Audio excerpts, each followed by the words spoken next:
अस्सलाम वालेकुम। हुकूमत कहती है कि इंटरनेशनल मार्केट में तेल महंगा है और रिफाइनरीज कहती हैं कि प्रोसेसिंग का खर्चा ज्यादा है, लेकिन आज ऑन रिकॉर्ड डॉक्यूमेंट्स के साथ साबित होगा कि ये दोनों आपसे आमने सामने झूठ बोल रहे हैं। बॉर्डर पर कच्चा तेल सिर्फ 136 रुपए में पड़ता है और रिफाइन होने के बाद इसकी असली कीमत 173 रुपए बनती है। तो फिर आपसे लिए जाने वाले 300 रुपए में बकाया 127 रुपए का डाका कौन डाल रहा है? रोजाना 3.5 अरब रुपए की सरकारी जगह टैक्स लेवी और रिफाइनरीज का अपना सस्ती आइटम्स का नुकसान आप पर डालना, ये पाकिस्तान की तारीख का सबसे बड़ा एनर्जी स्कैम है जो आज तक आपसे छुपाया गया है। दुनिया में तेल का हिसाब बैरल में होता है और एक बैरल में एग्जैक्ट 159 लीटर कच्चा तेल होता है और इस 159 लीटर को जब पाकिस्तान की रिफाइनरीज मंगवा कर अपनी भट्टियों में गर्म करती हैं तो इससे सिर्फ पेट्रोल और डीजल ही नहीं बल्कि पूरी एग्जैक्ट 13 आइटम्स निकलती हैं और ये प्रोसेस 2 स्टेजेस में होता है। सबसे पहला प्राइमरी डिस्टिलेशन और दूसरा हैवी वैक्यूम डिस्टिलेशन। अब बात करते हैं पहले स्टेज यानी कि प्राइमरी डिस्टिलेशन की। प्राइमरी डिस्टिलेशन की बुनियादी प्रोसेसिंग का खर्चा तकरीबन 22 रुपए पर लीटर आता है, जहां से petrol, high speed diesel, kerosene oil, furnace oil और नेफ्ता अलग होते हैं। अब बात करते हैं दूसरे प्रोसेस यानी कि वैक्यूम डिस्टिलेशन की।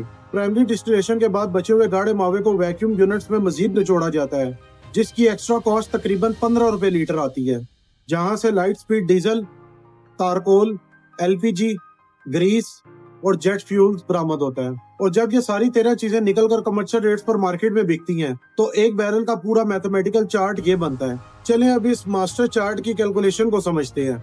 एक बैरल कच्चे तेल को मंगवाने और दोनों स्टेजेस पर एडवांस लेवल पर साफ करने का टोटल खर्चा आता है 27,507 रुपए, लेकिन जब ये बैरल रिफाइंड होकर मार्केट में सेल होता है तो इसकी टोटल कमाई बनती है 38,481 रुपए, यानी कि एक सिंगल बैरल के ऊपर 10,974 रुपए का सरप्लस जनरेट हो रहा है।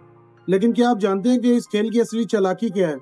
रेगुलर पेट्रोल और डीजल एक सिंगल बैरल का सिर्फ 52.2% बनता है, यानी कि हुकूमत और रिफाइनरीज इन दो चीजों को आम आवाम को बेचकर 25,150 रुपए पहले ही वसूल कर लेती है। यानी कि हमारी जेब से निकलने वाले पेट्रोल और डीजल के पैसों से एक सिंगल बैरल की प्रोडक्शन कॉस्ट का 91% पहले ही पूरा हो चुका होता है। इसका मतलब ये हुआ कि बकाया बचा हुआ तकरीबन 47.8% कीमती माल, जिसमें बड़े सरमायाकारों का 142 रुपए का नेफ्ता, कॉन्ट्रैक्टर्स का 125 रुपए का तारकोल और सीमेंट मिल्स का 92 रुपए का पेट कोक शामिल है। वो इस कॉर्पोरेट निजाम के लिए एक प्योर मुनाफे का जैकपॉट बन जाता है, यानी कि खर्चा आवाम उठाती है और मलाई बड़े एलिट्स खाते हैं। अब आप सोच रहे होंगे कि अगर हमारी अपनी रिफाइनरीज ये सब कुछ बना रही हैं तो फिर पेट्रोल 300 रुपए क्यों है? यहाँ पर आता है इस कहानी का अगला झटका। पाकिस्तान की डेली पेट्रोल और डीजल की भूख इतनी ज्यादा है कि हमारी लोकल रिफाइनरीज इसका आधा भी पैदा नहीं कर सकती। ऑफिशियल रिपोर्ट्स के मुताबिक रोजाना पाकिस्तान में 3 करोड़ 30 लाख लीटर पेट्रोल और 2 crore 60 lakh litre diesel consume होता है, यानी कि रोजाना तकरीबन 5 करोड़ 90 लाख लीटर फ्यूल हमारी सड़कों पर धुआं बनकर उड़ जाता है। लेकिन पाकिस्तान की कुल 5 बड़ी रिफाइनरीज जब अपनी मौजूदा हालत में डेली 2,25,000 बैरल कच्चा तेल प्रोसेस करती हैं तो उसमें से महज 74 लाख लीटर पेट्रोल और 1 करोड़ 20 लाख लीटर डीजल निकल पाता है। और इसका मतलब साफ है, हमारी जरूरत का 75% पेट्रोल और 57% डीजल हुकूमत को तैयार हालत में दुनिया से इंपोर्ट करना पड़ता है। और जब बाहर से ये रिफाइंड तैयार शुदा पेट्रोल हमारी पोर्ट पर उतरता है तो इसकी असली लैंडिंग कॉस्ट तकरीबन 200 से 210 रुपए पर लीटर होती है। तो फिर पंप्स पर आते आते ये 300 रुपए पर लीटर कैसे हो जाता है? यहाँ पर शुरू होता है आम आवाम पर 50% हुकूमत और 50% रिफाइनरीज का कंबाइंड अटैक। 210 रुपए लीटर का इंपोर्टेड पेट्रोल जब मुल्क में आता है तो हुकूमत आसान टारगेट समझकर उस पर 10% कस्टम ड्यूटी और 60 रुपए पर litre fixed petroleum development levy लगाती है और इसी के साथ OMCs और डीलर्स के मार्जिन के साथ ये कीमत 300 रुपए तक पहुंच जाती है। अब जरा बड़े लेवल का मैथ देखें। अगर हुकूमत सिर्फ पेट्रोल और डीजल पर 60 रुपए पर लीटर की फिक्स लेवी वसूल कर रही है तो इसे रोजाना के 5 करोड़ 90 लाख की खपत से मल्टीप्लाई करके देखें तो नतीजा निकलता है रोजाना के 3 अरब और 54 करोड़ रुपए। हुकूमत पाकिस्तान सिर्फ इस लेवी की बुनियाद पर रोजाना 3.5 अरब रुपए से ज्यादा आवाम की जेब से निकाल रही है, जबकि कॉर्पोरेट एलीट्स के नेफ्ता और तारकोल पर यह टैक्स मौजूद ही नहीं है। दूसरी तरफ हमारी रिफाइनरीज 30 से 40 साल पुरानी टेक्नोलॉजीज पे चल रही हैं। जब वो कच्चा तेल साफ करती हैं तो उसमें से काम का पेट्रोल कम निकलता है और गैर जरूरी फर्नेस ऑयल ज्यादा निकलता है।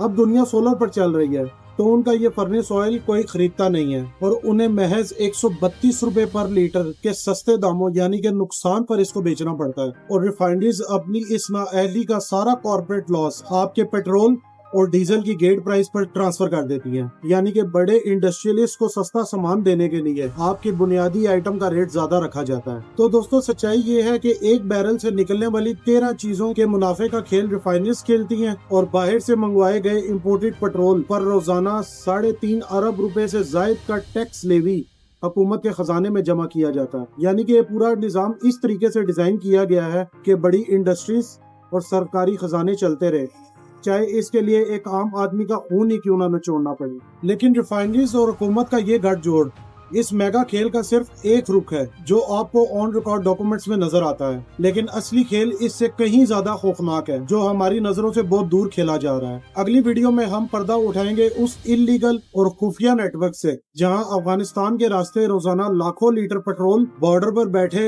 निजाम की सरकारी करप्शन और बड़े सरमायाकारों की मदद से पाकिस्तान में स्मगल किया जाता है। और हम देखेंगे कि कैसे ये धंधा पाकिस्तान की इकोनॉमी को मजीद खोखला कर रहा है। अगर आपको वीडियो इन्फॉर्मेटिव लगी हो तो वीडियो को लाइक और चैनल को सब्सक्राइब करें। मिलते हैं आपसे अगली वीडियो में, तब तक अपना और अपने प्यारों का बहुत सारा ख्याल रखिएगा। अल्लाह हाफिज।